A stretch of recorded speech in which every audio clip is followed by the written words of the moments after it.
अस्सलाम वालेकुम दोस्तों, उम्मीद करता हूँ आप सब लोग खैर-ओ-आफियत से होंगे।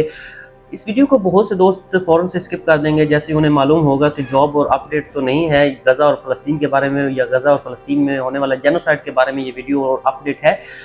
और इस चीज़ को उन्हें करना भी चाहिए, क्योंकि उनसे अल्लाह ताला ने तौफ़ीक ही छीन ली है मज़लूमों के हक़ में आवाज़ उठाने की, कमेंट करने की, शेयर करने की, अगर जो चीज़ उनके हाथ में है।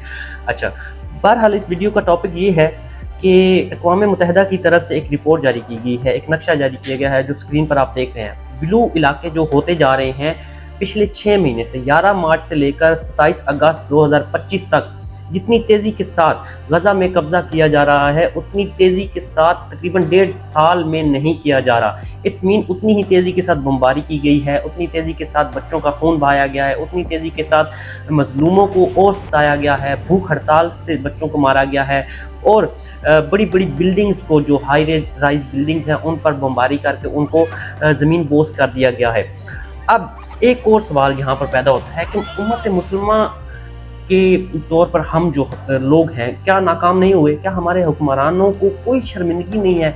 जब इस चीज़ को मैं सोचता हूँ तो फिर मेरी नज़र एक और तरफ जाती है कि शायद सऊदीया का फीफा वर्ल्ड कप रुक जाएगा अगर आवाज़ उठाएंगे, तो शायद दूसरे अरब ममालिक का विजन 2030 रुक जाएगा, और बाकी जो बच्चे कुछ मुसलमान ममालिक हैं उनके फंड्स रुक जाएंगे। वो क्यों आवाज़ उठाएंगे? उम्मत का फ़र्ज़ बनता है कि अपने हुक्मरानों को झिंझोड़ें और उनसे जवाब मांगे, क्योंकि कुरान में सूरत निसा में अल्लाह ताला फरमाता है कि इंसाफ पर अपने आप को मजबूत कर लो। सूरत माइदा में अल्लाह ताला फरमाता है कि जिसने एक जान बचा ली, मफहूम में बता रहा हूँ कि उसने पूरी इंसानियत की जान बता रही। फिर आल इमरान में भी अल्लाह ताला फरमाता है कि ऐ मुसलमानों अपनी शान बढ़ाओ। किस चीज़ की शान बढ़ाएं? क्या इस चीज़ से हमारी शान बढ़ रही है?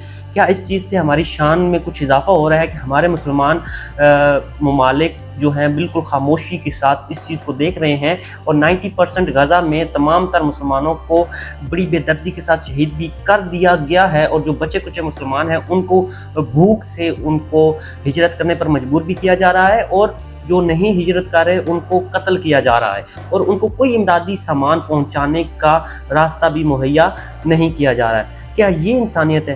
क्या ये मुस्लिम जो उम्मत है हमारी, ये हम इसको देखते रहेंगे? क्या ये यहीं पर रुक जाएगी? ये यहूदी जो हैं यहीं पर नहीं रुकेंगे।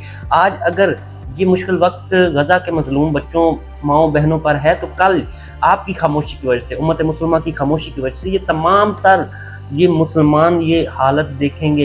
ये यहूदी जो हैं किसी के सगे नहीं हैं। ये आज अगर गज़ा में एक मज़लूम के घर के दरवाजे पर खड़े हुए हैं यहूदी गन्स लेकर, तो कल ये हमारे घरों तक भी पहुँचेंगे, क्योंकि हम इस वक्त खामोश हैं। हमारा फ़र्ज़ बनता है कि अपने हुक्मरानों को झिंझोड़ें और उनसे जवाब दें, और उन्हें इन कुरानी आयात का मफ़हूम बयान करने को कहें कि भाई बताओ इसका क्या मतलब है कि एक जान को बचाया तो पूरी इंसानियत को बचा लिया। हमने कौन सी इंसानियत को बचाया है गज़ा में? तो आपका फ़र्ज़ बनता है उसको शेयर करें, उसको कमेंट करें, उसको वायरल करें, और दुआ करें कि ये जो काफ़िला है वो सही और सलामती के साथ गज़ा के बच्चों तक पहुँचे। इमदादी काफ़िला जो लेकर चले हैं कश्तियों पर, और वो जो भूख से बच्चे निढाल हैं उनका जो पेट है वो भर दिया जाए खुराक से।